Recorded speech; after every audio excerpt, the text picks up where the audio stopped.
Pakistan peoples party शहीद भुट्टो जे सूबाई अॻवान इनायत उमरानी, असलम शाह, दिलमुराद जतोई, मुनीर अहमद ब्रोही समेत ॿियनि अॻवाननि सां गॾु सखर प्रेस क्लब में प्रेस कॉन्फ्रेंस कंदे चयो आहे त जूनियर ज़ुल्फ़कार भुट्टो हारियुनि जे जागीरदारी रिवायत खे छोड़े जिदोजहद कई आहे।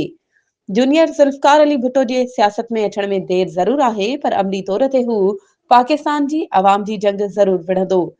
वक़्तु अची रहियो आहे त सिंध न पर सॼे पाकिस्तान जी अवाम जी बका जो ज़ामिन आहे त पोइ पीपी जी नाअहलीअ लाइ जिदोजहद जारी आहे।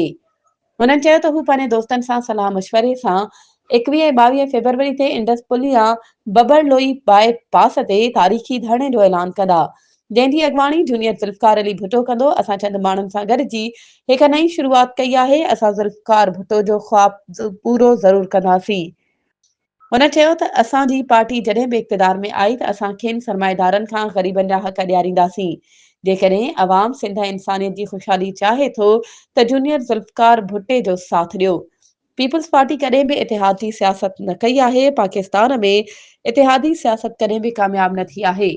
हुन वधीक चयो त इतिहादी सियासत हमेशह सभिनी ॿोलियुनि खे विढ़ियो आहे। प्रेस कॉन्फ्रेंस जी पुॼाणी कयो। हुन सखर प्रेस क्लब जे नवनि चूंडियल उहिदेदारनि ऐं ॿियनि सहाफ़ती तंज़ीमुनि खे मुबारकबाद ॾिनी ऐं नेक ख़्वाहिशुनि जो इज़हार कयो।